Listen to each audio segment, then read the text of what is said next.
Ladies and gentlemen, may I introduce the heavyweight champion of the world, indeed of planet Earth, Muhammad Ali.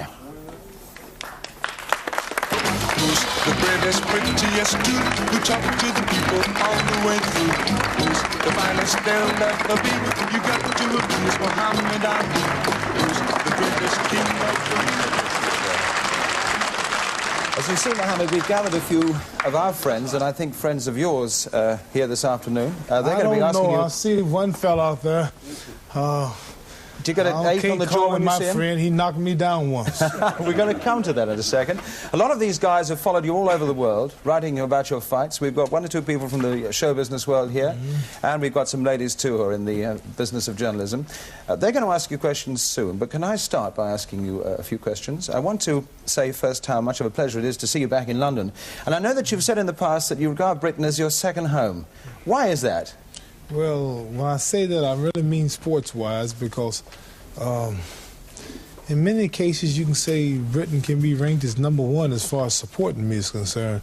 I know the boxing authorities and the people, when Joe Frazier was recognized as champion, and this Jimmy Ellis and the little hassles that I had there in the States, they just didn't pay no attention to them here, and they recognized me as their champion. You know, people called me the people's champion, and I got a lot of support from here during the days of my Prussian. That's why I always say that about England. Do you regard them as your strongest fans in many ways?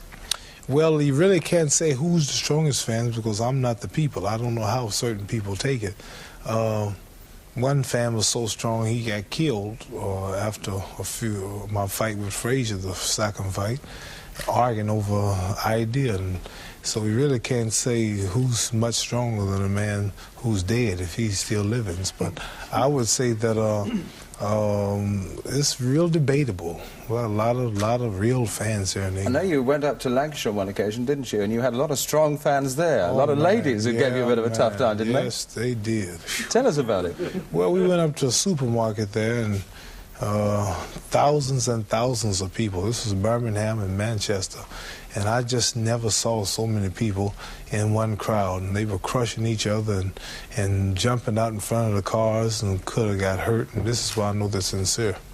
Are you scared when you see that kind of thing? Well, it frightens you not because of my welfare, but you hate to see people, you know, crowding the stage trying to get autographs, and you see somebody being squeezed or they're suffering in the crowd because too many people are behind them, and this worries you, or somebody sticking their arm in a moving car and getting caught, and these type things, falling in front of a car when we're in big crowds. We just left Zaire. I went back for a week, and we had about 300,000 people lined up from the airport in big crowds just all through the streets.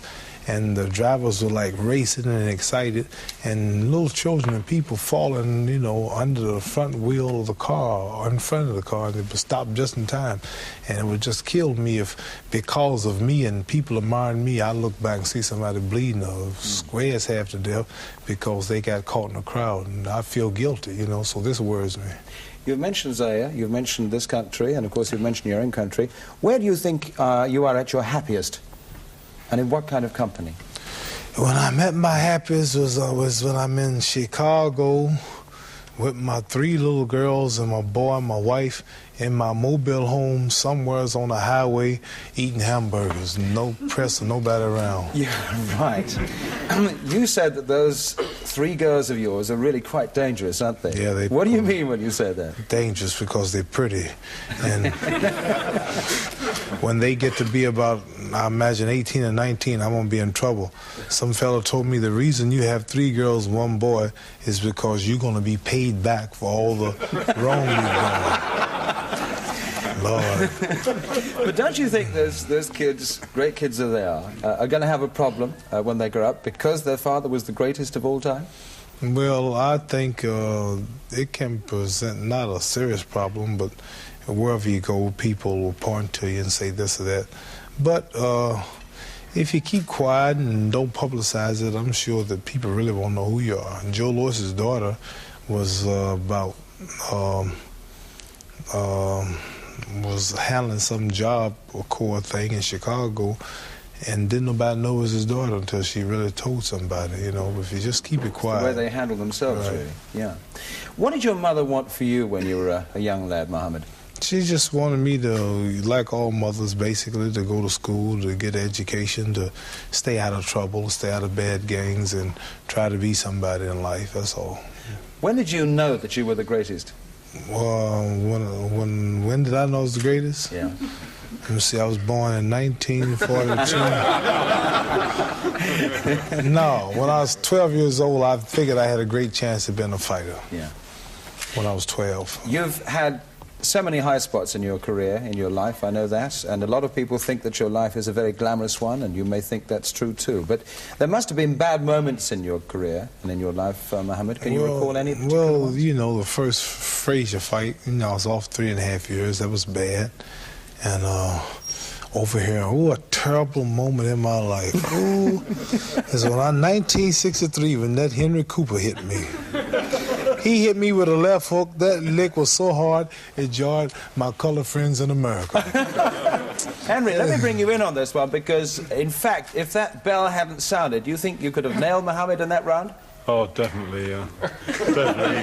You've not... He was gone. I tell you what, was Henry, gone. come up. Can we have an action replay on You that? trying to Because I start just want to know some how it trouble. happened, actually. Come on, how I did it can't go the right way now. Henry still looks good, too. He don't have no fat on him or nothing. Show us how the I'll fight was delivered. show you what I was doing. I was in the corner. He Come was on, going Henry. backwards. Yeah, I was in the corner jabbing. Boy, he's one of the good. And that was it. Yeah, man, it's fast. He hit me so fast, he hit me before God got the news. He's a great guy. Come and sit down, Muhammad. Yeah. Good to have you, Henry. I know we have another fighter Henry looks here. like he can still But fight I'd if love he to wanted introduce to. to you, if I may, Muhammad. His name is Len Harvey. He was one of the greatest British champions. He was a British champion at 3 different weights: middle, light, heavy, and heavy. In the 1930s and the early 40s, he fought at every single weight. Can I ask you, Len, would you have fancied your chances in the same ring as Muhammad Ali? Oh, sure, yeah. I thought I was the only cockiest fighter around. But let me ask you this. Would you prefer to fight the Muhammad Ali of the 1964s when Henry fought him, or the 1974 Muhammad Ali? I think, to be fair to myself, that I would take the 64. The 64? 64, yes. You think you'd have had an easier task if you could have had an easier task at all? I think that Amri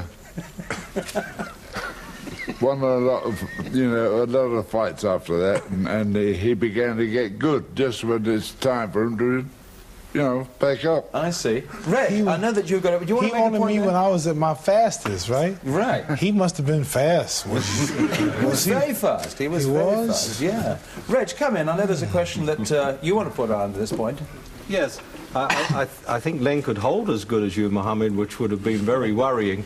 No, you're a boxing student, and I wouldn't want to take you on in that field. But having Len said I'm a that, student. oh yes, you say you're a student and you're an expert. This is why you're world Professor. Oh, exactly. I bow to your superior knowledge at all times. You know that. Would the 1964 then Cassius Clay have beaten the present Muhammad Ali, one with the style and the speed, and now the one with the weight and the strategy? How would you have fought yourself then? Well, people really, this is why they underestimated me. They forgot about what I can do. They got blind. They talk about weight. I went in there fighting George ran about 213 pounds. And this was 1 pound heavier than Sonny Liston when I was hot in my prime. I wasn't heavy. I don't know why they keep saying weight. And I would say that the moving and the dancing, I could still do that, man. I didn't want to do that because I would have gotten too tired at the pace. I danced about 1 round. The first round I kind of moved, and I was a little too tired for 1 round. And figuring out I had 14 more rounds to go, this pace I couldn't keep up. And I had to move 3 or 4 steps to his 1 because he was cutting the ring off pretty good. I was surprised he could corner me like he could. So if I'd kept that pace up and dancing for 7 or 8 rounds, I would have had to resort to ropes from actual exhaustion and tiredness. And then probably he would have got one through. So I said, I'm going to lay on the ropes first and let him throw all the punches. And if he don't have nothing too dangerous, then I'll stay on the ropes until he tire out. And that's what he did. But that type style fighting as you say, Cassius Clay of 64 would have won easy, the 64 style, because I would have kept moving and laying on the ropes. Wouldn't have bothered me like it did George, because if a man lays on the ropes, I'll just jab in and back off of him, and I'll tag him. And if I'm really hitting him, I'll keep hitting him. But if I'm not landing, see, George didn't have enough sense to realize he was not landing. He just kept throwing and throwing and throwing, ran out of gas, or what you all call it, petrol, and there wasn't a station around nowhere to refill. See, so the first Cassius Clay doing the hopping and jumping would have beat that down on rope style, because I never would have came in hitting range. I stayed off.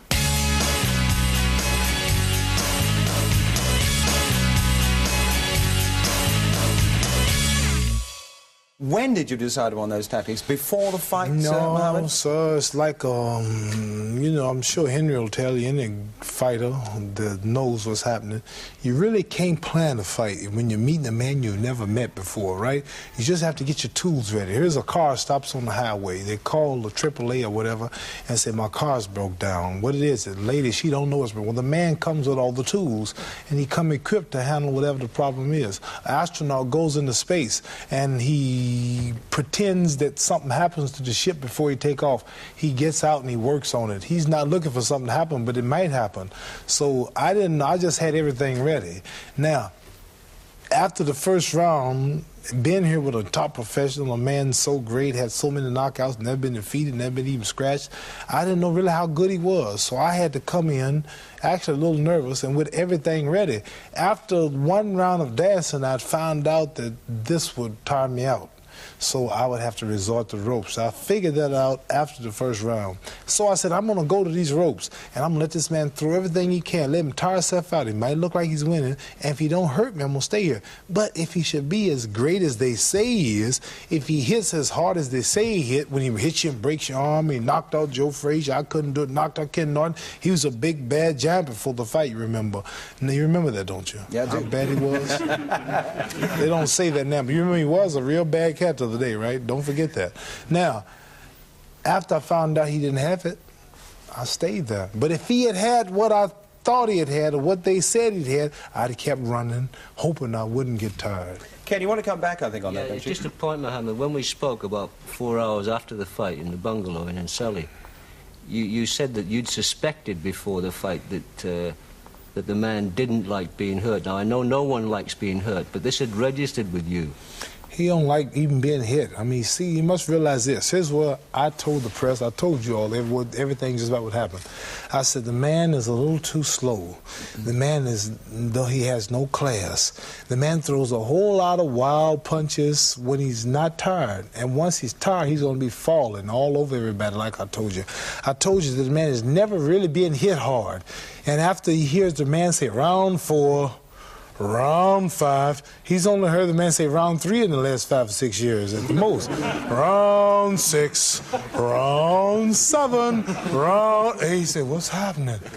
You understand? And to have a man, I told you, constantly hitting him, I was telling you, and he constantly feel that. This is going to frustrate him. You understand? And to have a man that he can't knock out real quick.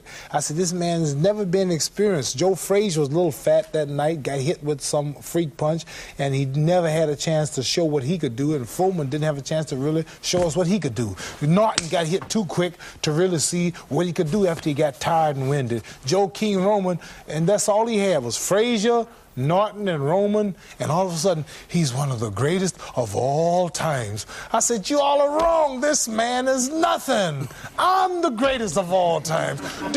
Are you crazy? This will be no match. The kid's a kid.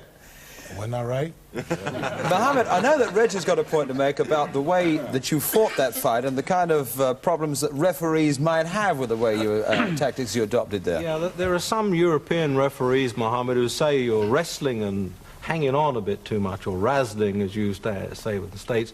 Would you be worried with a European referee at the threat of disqualification if you were holding on too much? Yes, I'd be worried, but what I do see is that like a man like Joe Frazier, George Foreman, when they come at me with all that force and they miss, they fall in my chest.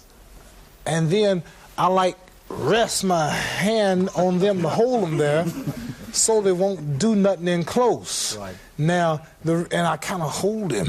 I'm holding him. And he's trying to get loose. And that's tiring him, you understand? After 6 or 7 rounds, you're tired, right, Henry? That tires you out when the man is holding you trying to fight against him. I know. I wish this fellow was still fighting. I don't like what he said. You didn't hold on to Cooper at all. You didn't have a chance to hold on to him. No, He did the second He fight. did? Oh, you didn't tell us that. He was like going in the I vice tell you with him in something, the you second. all Like, he'd can't been well schooled in the feel, you first can one. see the holding, but you can't really feel how I'm holding him, see? And I really be holding him. Yeah, I hold him. Mohammed, can I ask you, you're carrying that stick all the time now. What is the significance No, of that this, stick? I just like it. It's nothing. Just a little cane I picked up in Zaire. I might not have it tomorrow, nothing. It's just It's something. like that. You ain't got a bad I want to bring in Alan Hubbard at this point, because I know you've got a boxing question to ask Mohammed Alan. Right, Dickie. Mohammed, as you know, the readers of my magazine have voted you the personality of the decade. We know that you're the greatest. We're not going to argue with that. But how do you prove you're the greatest? If you could pick any heavyweight champion in history, say from Marciano, Joe Louis, back to Jack Johnson, or even John L. Sullivan, who do you think would have given you the toughest fight of them? The toughest fight would be the man who's the hardest to knock out, whether he's got a style. And a fellow who had no style, just a bull, was Rocky Marciano. He would be the most trouble, I think. Rocky Marciano. I would have probably knocked out Joe Louis or some of those fellas because they were boxers. They took the time, and you could take your time and pick your shot. Marciano just kept coming. He hurt your arms. He could take everything. But what I cannot prove who or how I would have beat them. But what I can do to prove I'm the greatest of all time, and I'm trying to get it promoted and honest to everything, I believe this is no gimmick. I want Joe Frazier and George Foreman in the same night. Now, you understand? Seriously, I want not 15 rounds apiece, because 15 rounds apiece means if it goes the distance of both of them, that means 30 rounds of battle. 30 rounds might be a little too much. But if I had to go 20, I've been 15 about 8 times. If I had to go 5 more, I could train another extra 2 months. I could go 20 rounds. I want Joe Frazier for 10 rounds. I want Foreman for 10 rounds. Why Joe Frazier first? Because I think really he can take more than Foreman. He underestimated Foreman and just got hit with a hard punch. But basically, he can take more than Foreman, Joe Frazier. He's always getting hit. He keeps coming. This man, Foreman's like myself. We're not used to taking a lot of punishment. I probably couldn't take the beating that I put on individuals. I wouldn't take it myself. I would retire if I had to get hit in my pretty face all that long. You understand? Now, Henry's still pretty too. He don't look ugly, do he? Some say he's getting prettier all the time. Yeah. bleeding a bit, but he's Anyway, what was I talking about? I don't know, but I'm going to bring something else, if I may. No, Mohammed. man, you can't stop me like that. I want to say one thing real Well, you were quick. saying that you would have got out of boxing if you'd been hit so often as that. Yeah, we were talking about the greatest fighters of all Right, you were time. saying that I want Marciano both of them in one night. I want Frazier first and Foreman second. And then right after I'm finished Frazier, whether a decision or knock him out, I want George Foreman to jump right in the ring. And I got 3 governments who might promote the fight.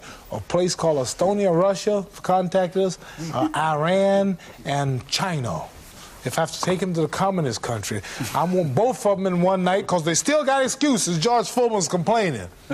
Do you know the way I whooped that man? Would you believe that they want to still make excuses? The ropes were too loose. That's why. Have you ever heard anything like that? Like the ropes was hitting him, the count was too slow. The rope canvas was too soft. And ain't that something? We stayed in the corner. And if there was a lot of dancing and moving and he couldn't catch me, you could say maybe the canvas was too soft. He made him slow. But we stood still the whole fight, so the canvas couldn't bother him. And as hard as his head hit that floor, he should be glad the canvas was soft. You said that you're the prettiest, and you've been saying it for a long time, and I don't think anyone disputes that. It's very important you being pretty, isn't it, Mohammed? I know Rachel's got a point that she wants to ask you on this point. Let's get it straight now. I'm not pretty, I'm handsome. But, don't say I'm pretty now. Men don't call themselves pretty. Well, I think you're pretty and handsome, and I don't know what's happening after the show, but... I'm married, ma'am. Yeah, so am I, so that's 2 of us. But do you think that... would you have been so great if you hadn't have been so pretty? This is really something. This is going too far. for me. You're so pretty. Well, you said it yourself. No, I just say that to make people mad. They come to see me get beat up, but I don't really think I'm pretty. I know I'm pretty. No. But the question is, would you have been so successful if you hadn't been so handsome? I don't know. I think if I looked like Joe Frazier, I wouldn't care. Just keep walking into punches like he did. See, Joe Frazier, he's so ugly, his face should be donated to the Bureau of Wildlife.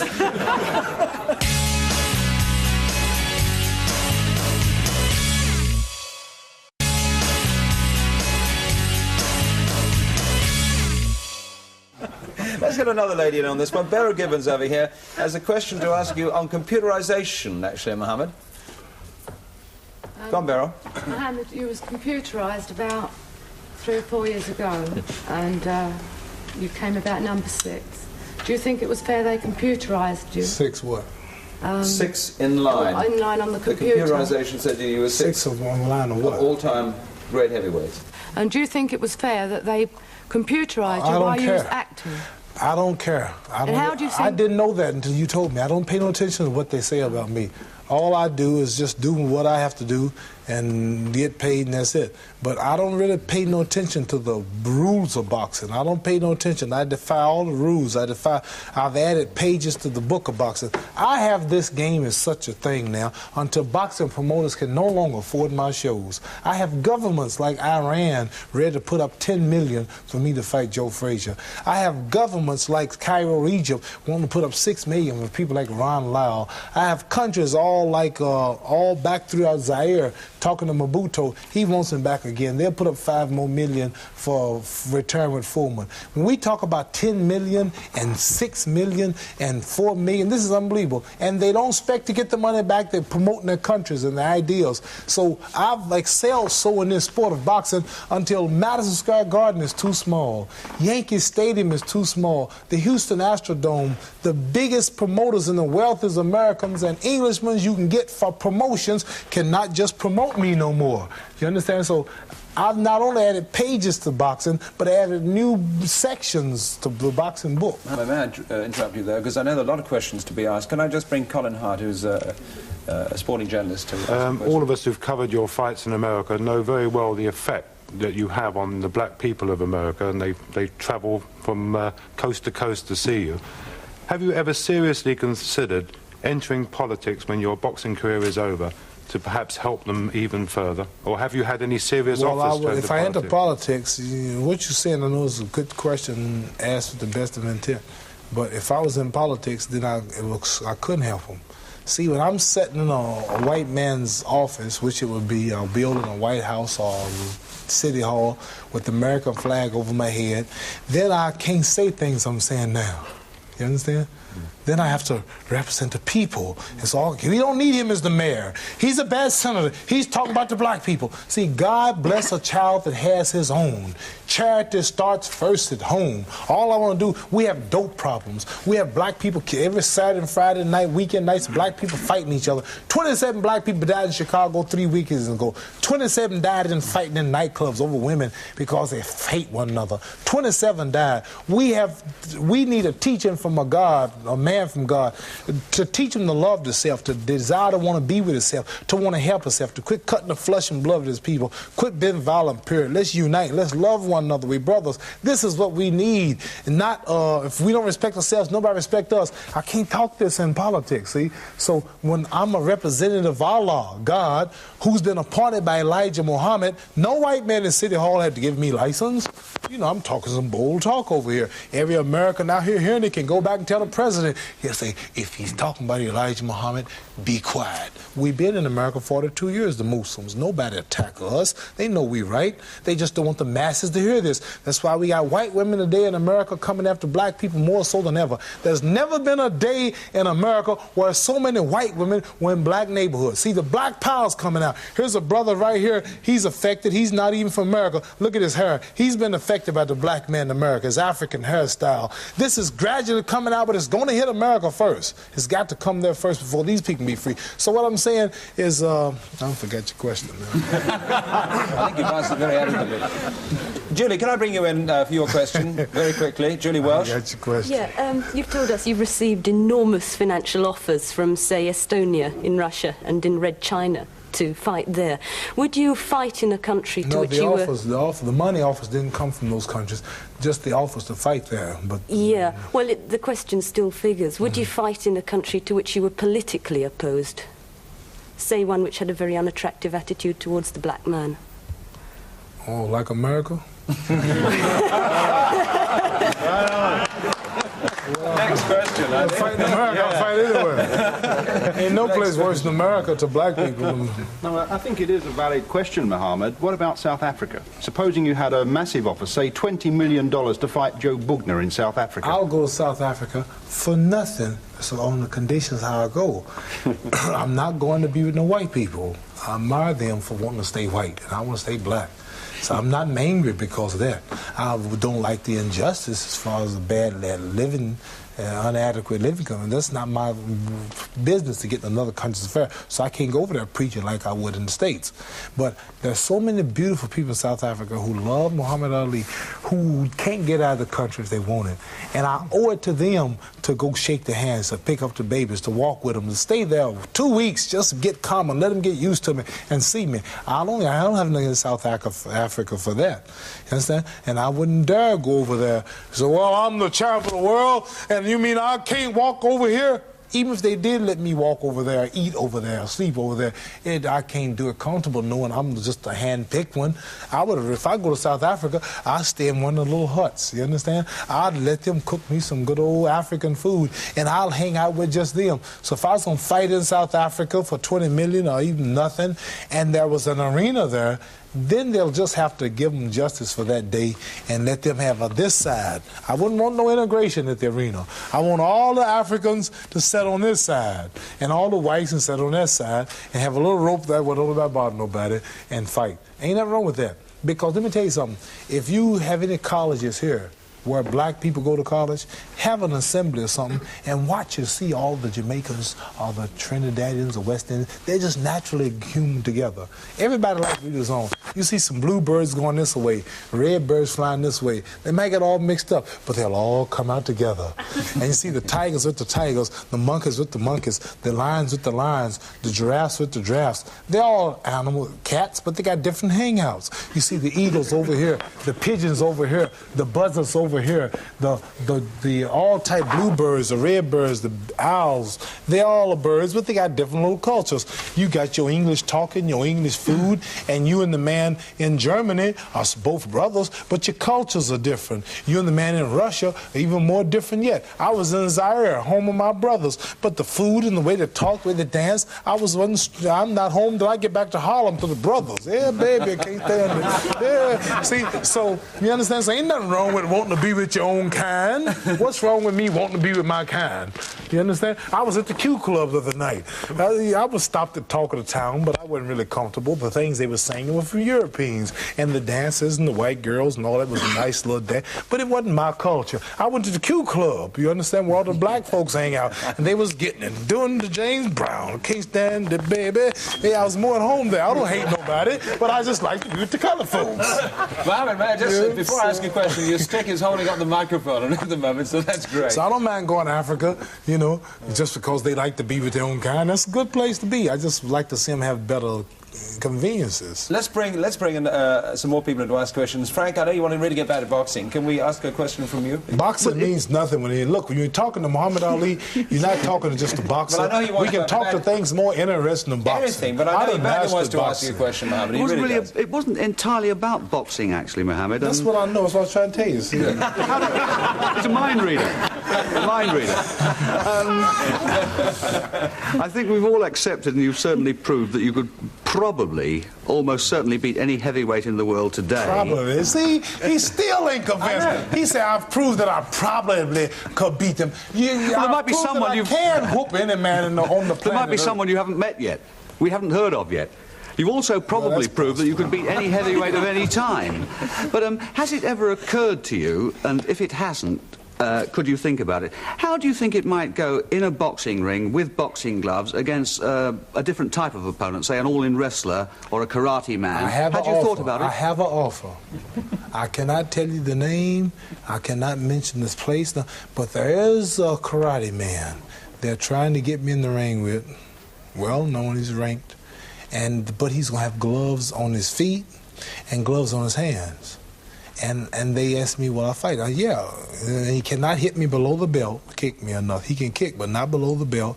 And he cannot, nothing around the neck. And we're working on that now. And I will eat him up. Let's try and continue in that vein, Ken. I just want a chance to grab him. I asked him, can I have one thing? Can you grab him too? Yeah, I can grab his legs if I catch him, throw him down, anything. Hit him when he's down, anything. He can hit me when I'm down. And we're working on it. Do you think that'll be attractive? No, you're smiling when you say it, but does it occur to you honest, I'm telling the truth. I would tell you if I was joking. This is serious. We're working on it now. Yeah.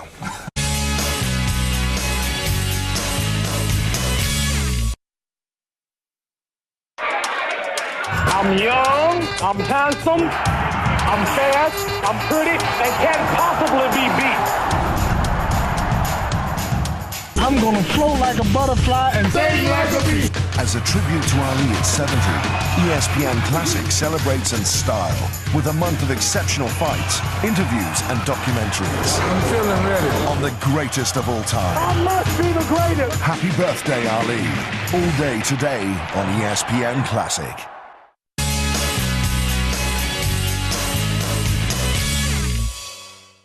He had a question. Muhammad, then you you're know. talking He had a about question. fighting the karate man and not being afraid of anybody in a ring. Oh. But what things in life have you ever been afraid of? I know you don't like flying. Being of the Muslim Islamic faith, I'm afraid of one thing. We all, only a true Muslim only fears Allah. Allah is the Arab name for God. We don't fear nothing but Allah. I don't like airplanes. I'm in them all the time, though. I can say I can't stand flying, but I fly more than anybody, so I just gave up on worrying about it now. But it's a bad feeling when you get in a thunderstorm or it's cloudy and you hear lightning in the wings. It actually look like they're going to break, and the plane like it can't take no more stress. You understand? You been in one of those flights? Yeah. Oh, it's scary, right? I saw you scared when those old ladies pushed you against the wall in the supermarket. Yeah, that scared me. That? Yeah, they were really crushing me. How did you get Thousands out of that? them. John, come in. Well, it's just that whenever anybody talks about you, they talk about your stinging and your floating and your psyching, but nobody's ever talked about the fact that you take a punch. You take a punch better than anybody since the war, apart from Marciano, I should think. But you do get hurt. If I have to, I'll take one, yeah. Yeah, I've seen you get hurt, and the way you get out of it is fool around or pretend it hurts a bit more than it did. Yeah, you're right. So which is the worst round? Was it the 11th against Frazier? Or the 5th Yeah, against now you're us? talking. You are a good observer. 11th round. Frazier, you're right. I've been hit, and I pretend. Jerry Quarry hit me. Bobby Foster hit me. Yeah. And I would like... Right. And they said, no, you're not tricking me. You're just trying to make me slip in. That's what they're thinking, playing possum. Right. But I was really hit. But if I had acted normal, it would have looked too genuine. So I was hit so hard, my toes were shaking until I said, oh, I'm in trouble. So I said, I want to put a little emphasis. And they laid back to see if I'm really hurt that bad. You had a question up there, the fellow in the red. Well, I know that Ed's got one that comes on from there. Stuart over here, Mohammed. Could you clear up, Mohammed, the time against Sonny Liston when you said that there was stinging in your eyes? What happened? He looked like a Kennedy, don't he? A kid? Kennedy. Oh, Kennedy, yeah. Wow. I'm not. Okay, well, stinging what?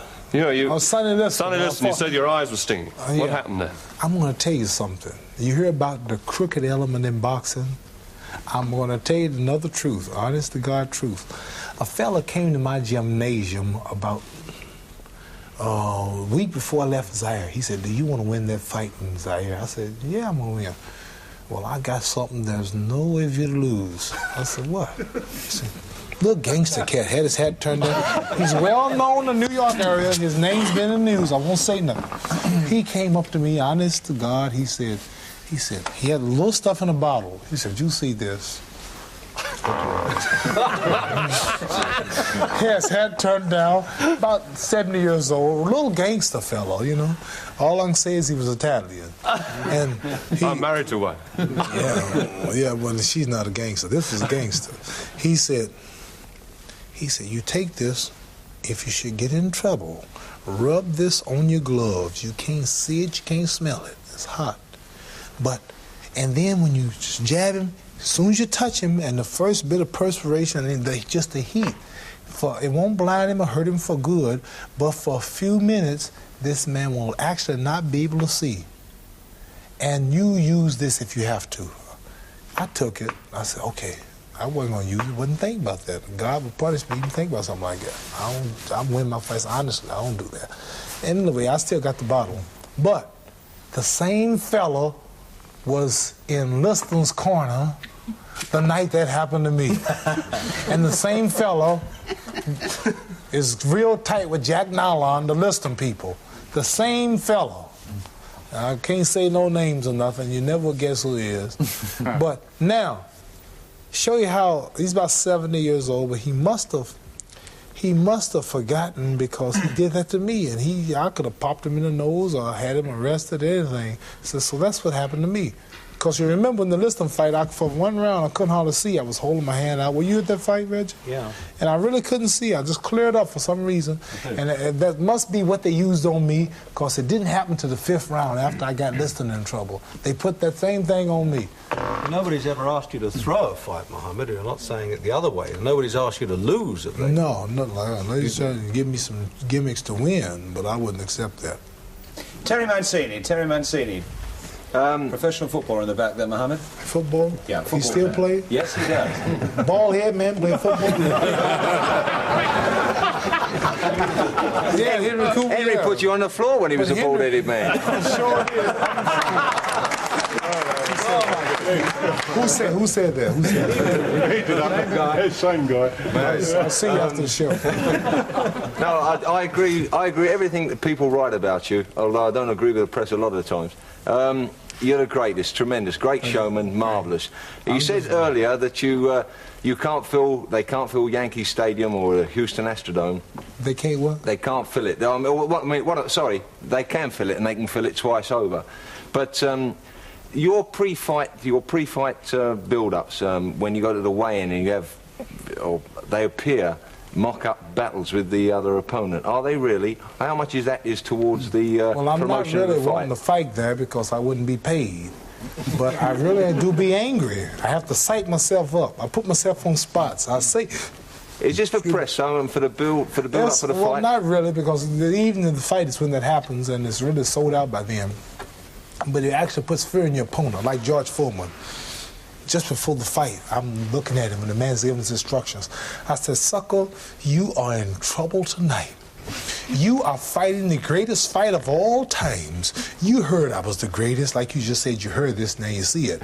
I said, you said I was the greatest, but you're gonna see. I'm fast, sucker. I'm gonna burn you up. You were fighting your idol.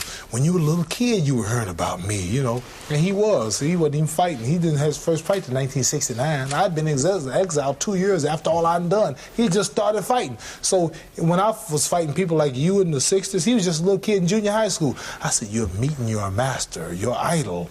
He looked at me. And then I went back, first round, I laid in the corners, right? I said, come on, show me something. I talked through the whole fight. I don't know if you all know it. I talked through the whole fight. I said, come on, sucker. I said, show me something. They told me you could hit hard. You're just a sissy. Come on, sucker. Show me something. Come on, you can do better than that, George. You want to corner me? Here I am. You're waiting to corner me? And he just, and every once in a while I just go, See, the quickest way to a point is a straight line. To hit me, he had to do that. And while he's doing that, I said, I'm tagging him with jabs, right? Pop, pop. He's a fighter, you know. Whenever you meet a man coming at you like that, don't worry about it. Don't duck like it's so powerful. Just pop him. Pop. See, he's going. I done hit him before he got to you.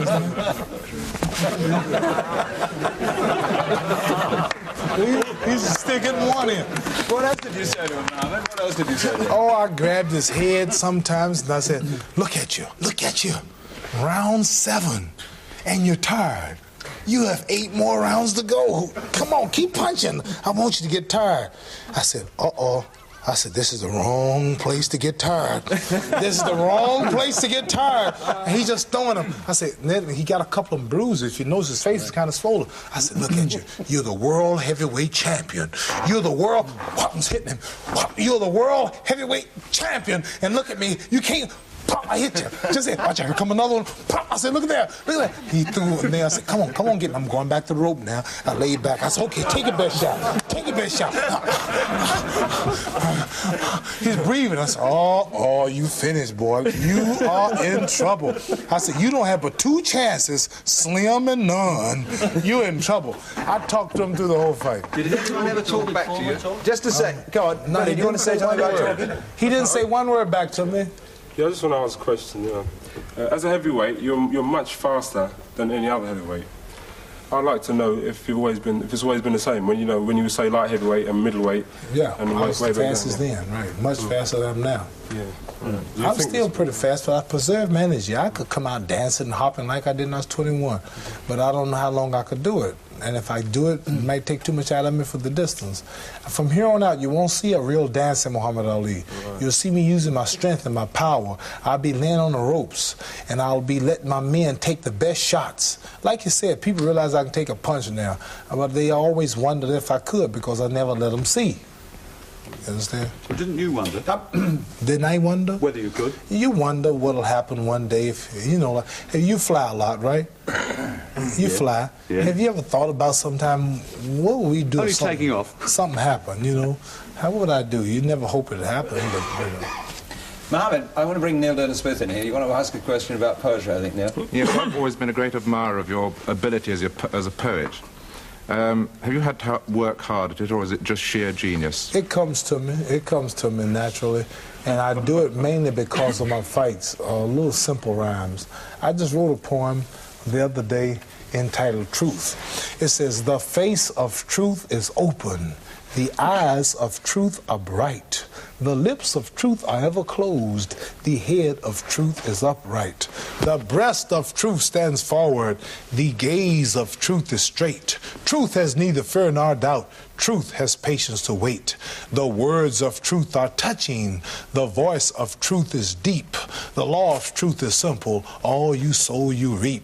The soul of truth is flaming. The heart of truth is warm. The mind of truth is clear and firm through rain and storm. Facts are only its shadow. Truth stands above all sin. Great be the battle of life. Truth in the end shall win. The image of truth is the cross. Wisdom's message is its rod. The sign of truth is Christ, and the soul of truth is God. Life of truth is eternal. Immortal is its past. Power of truth shall endure. Truth shall hold to the last. That's a masterpiece. Now, did you... did you... Don't need no, man. Did you think that up, or did you have to write it down? Did it come from here? No, yes, but I had to, not just straight out. It took me about a week or two to get it together. Let's look to the future, if we may, Mohammed. You've said that you want to get Foreman and Fraser in the same ring, 10 rounds each, but let's move beyond that. I think you've also said that you would certainly retire after 4 years. Do you see that? I said 3 or 4 times I want to retire. I want to quit saying I'm going to retire because I don't want to be a man that looks like you're lying or your word is no good. I don't know what I'm going to do. I want to retire after this one, but I found out talking to the African presidents. I was at the Independence Revolution anniversary in Zaire. I talked to about 20 African presidents and a couple of those who are fighting for independence in the bush, in the jungles and stuff. And we talked, and I'm so surprised to find out that every one of those presidents, they knew me, they knew my history, and they all want me to come to their country, and all their people want me to come to the country. And I found out through boxing I can do so much to help so many people and our people in the States. And for me to give up and to get out of the public and go somewhere and cut the grass and lay off at this time when the world is struggling and there's so much I could do would be terrible. And through boxing, like Zaire is a country we never heard of in America. I don't know if you all heard much about it. The average man, nobody know about Zaire. When it was the Belgium Congo, we all knew, but very few people know about Zaire. So I think there's so much I can do by continuing fighting. We're trying to build a hospital, Elijah Muhammad, our religious group in Chicago. We have the land. It's going to take $100 million, a 300-bedroom hospital. Our people are dying in hospitals because they're too crowded, all kind of problems. You go to a hospital in a lot of countries and places, and your man is sitting on his guts hanging out. He just got hit in a car, and it's a bad thing to see that all the doctors are busy. Here's a man bleeding to death left and guts are hanging out. And the doctors are busy working on another man got shot in the head. A case just as important. It's a bad thing, you know. So I want to do something to help humanity. And through boxing, I can do a lot. And I'm going to try to get one of these $10 million purses donated to something like the hospital. And I don't want 1 quarter. You understand? I would rather give the $10 million to a hospital than to get even $7 million for myself and give the government $3 million. I'd rather have the whole $10 million and go to the hospital. Let's look to the future for a young man who's come to see you. He badly wanted to come to see you. His name is Isaac Fleming. He's a young boxer. Isaac, come down and say hello to Mohammed. Do you mind? He box? He boxes. What he box? Cigars, oranges, grapefruit? See how he shapes up. What? Me and him go through? No, but just look at him and see what kind of boxer he's going to shape up. Well, he looks like he's built like Sugar Ray Robinson. He's not muscly. See, you watch He's only 17. You're a 17 now. You watch these kind of men. When a guy comes up with big old muscles, like George Foreman, you understand? And that means he's tight, and he's like, but men like this are like real fast, you understand? Let me see your left jab. Jab. No, man. Ball your fist up and throw a left jab. Jab it. No, man. No, he's not going to be no fighter the way he's punching now. He needs a whole lot of training. See? Come on, you're frightened? Don't be frightened, brother. Where you from? Jamaica. Jamaica. Hold your hands up.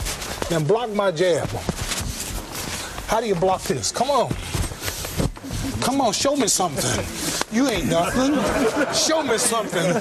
You tired already. Look at you, sucker. I'm hitting you already. You ain't got nothing. All the girls are watching. I'm beating you up. Come on.